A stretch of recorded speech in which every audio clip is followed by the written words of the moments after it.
Hi friends, நான் Lakshmi. Welcome to my channel. இன்றைக்கி நம்ம கத்திரிக்காய் தக்காளி வச்சு ஒரு கடையில் தான் பார்க்க போகிறோம். எப்பயுமே வழக்கமாக செய்கிற தக்காளி சட்னி, கார சட்னி பதிலாக இந்த மாதிரி செஞ்சு பாருங்கள். 10 இட்லி சாப்பிடுவாங்க. எப்படி செய்யலான்னு பார்க்குறதுக்கு முன்னாடி நம்மளோட KH cutie channel recipe subscribe பண்ணிக்காங்க. பக்கத்தில் இருக்க பெல் ஐக்கானையும் கிளிக் பண்ணிக்கோங்க. ஃபஸ்ட்டு இதுக்கு ஒரு கடாய் ஹீட் பண்ணிவிட்டு 2 டேபிள் ஸ்பூன் அளவுக்கு நல்லெண்ணெய் சேர்த்துக்கோங்க. நல்லெண்ணெய் சேர்த்திங்கன்னா ரொம்ப வாசனையாக இருக்கும். ஒரு பெரிய வெங்காயம் நல்லா மீடியம் சைஸாக எடுத்துகிட்டு நான் அதை கட் பண்ணியிருக்கேன். நம்ம அரைச்சி தான் எடுக்க போகிறோம், அதனால் பொடிசாக அரைஞ்சி சேர்க்கணுன்னு அவசியம் கிடையாது. 10 பூண்டு சேர்த்துக்கோங்க.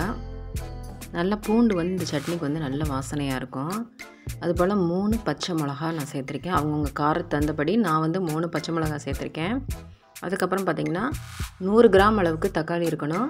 நான் வந்து 3 தக்காளி நல்லா பெரிய தக்காளி பழமாகவே எடுத்துருக்கேன். நல்லா பழமாக எடுத்துக்கோங்க. நல்லா கலரும் கிடைக்கும் நமக்கு இந்த கடைகளுக்கு.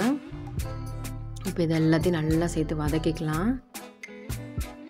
இப்போ இதுக்கு தேவையான அளவு உப்பை வந்து சேர்த்துடலாம். உப்பு சேர்க்கும்போது சீக்கிரமே இதில் இருக்க தண்ணி சுருங்கிட்டு நமக்கு வந்து நல்லா வதங்கிடும். அதனால் உப்பு வந்து இந்த ஸ்டேஜில் வந்து நம்ம சேர்த்துடலாம். சேர்த்துட்டு நல்லா வதக்கிக்கோங்க. கருவேப்பிலை கொஞ்சம் போல் சேர்த்துக்கோங்க. கருவேப்பிலை முழுசாக நம்ம அப்படி போட்டோன்னா பசங்க எடுத்து போட்டுருவாங்க கண்டிப்பாக. இந்த மாதிரி வதக்கி அரைச்சிடும் போது அது உடம்புல வந்து அதுக்கான சத்துக்களும் போய் சேர்ந்துடும். கொத்தமல்லியும் நல்லா சேர்த்துக்கோங்க. 2 கையளவு சேர்த்துக்கோங்க. நல்ல வாசனையாகவே இருக்கும். சேர்த்துட்டு நல்லா வந்து இதையும் நம்ம வதக்கிக்கலாம். இப்போ இதுக்கு தேவையான மசாலா சேர்த்துடலாம். 1/2 டீஸ்பூன் அளவுக்கு மஞ்சள்தூள், 1/4 டீஸ்பூன் அளவுக்கு பெருங்காயத்தூள் சேர்த்துருக்கேன். 1/2 டீஸ்பூன் அளவுக்கு மிளகாய் தூள் சேர்த்துக்கோங்க. 1 டீஸ்பூன் அளவுக்கு மல்லித்தூள் சேர்த்துக்கோங்க. இந்த காரத்தூள் வந்து கம்மியாகவே சேர்த்துக்கோங்க. ஏன்னா நம்ம பச்சை மிளகா வந்து சேர்த்துருக்கோம், அதனால் காரம் கொஞ்சம் தூக்கலாயிரும். இதை விட கம்மியாக கூட சேர்த்துக்கலாம். ஏன்னா பசங்க சாப்பிடும்போது கொஞ்சம் காரம் தூக்கலாக இருந்தால் எடுத்துக்க மாட்டாங்க இட்லி தோசை. அதனால் காரம் கொஞ்சம் சட்டிலாக இருக்க மாதிரி பார்த்துக்கோங்க. இப்போ இதில் வந்து ஒரு பீஸ் வந்து நான் புளி சேர்த்துருக்கேன். அதுக்கப்புறம் பார்த்திங்கன்னா 100 கிராம் அளவுக்கு கத்தரிக்காய் வந்து எடுத்திருக்கேன். 4 கத்திரிக்காய் வந்துச்சுங்க. இப்போ இதை எல்லாத்தையும் நல்லா பொடிசாக இந்த மாதிரி ஸ்லைஸாக போட்டுட்டு இதையும் சேர்த்து வதக்கிக்கிற போகிறோம். நல்லா அந்த எண்ணெயிலே வதங்கணுங்க. தண்ணி வந்து லேசாக தொளிச்சு விட்டுட்டு லோ ஃப்ளேமில் வச்சு வதங்க விடுங்க. தண்ணியெலாம் மடன்னு ஊற்ற வேண்டாம். அந்த தக்காளியில் இருக்க தண்ணியுமே வந்து அதில் இறங்கும். அதனால் நம்ம வந்து இந்த மாதிரி தொளிச்சு விட்டுட்டு மூடி போட்டுட்டு லோ ஃப்ளேமில் வச்சு நல்லா வேக விட்டுருங்க. இது ஒரு 10 நிமிஷம் தாங்க ஆகும். கத்திரிக்காய் வதங்கிறதுக்கு ரொம்ப நேரம்லாம் ஆகாது. 10 நிமிஷத்தில் இந்த கத்திரிக்காய் கடையில் வந்து நம்ம ரெடி பண்ணிடலாங்க.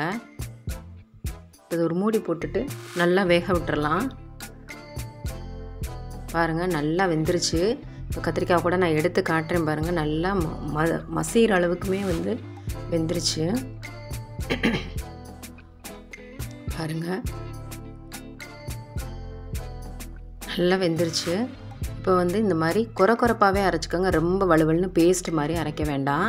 இப்போ அதே கடாயில் வந்து 1 டீஸ்பூன் அளவுக்கு எண்ணெய் சேர்த்துட்டு கடுகு 1 டீஸ்பூன், உளுத்தம்பருப்பு வந்து 1 டீஸ்பூன் சேர்த்துட்டு நல்லா பொரிஞ்சதுக்கு அப்புறமா கருவேப்பிலை கொஞ்சம் போல் சேர்த்துக்கோங்க. நல்ல வாசனையாக இருக்கும் கருவேப்பிலை சேர்க்கும்போது. நல்லா இது 2 பொரிஞ்சதுக்கு அப்புறமா கருவேப்பிலை தழை வந்து சேர்த்துக்கலாம்.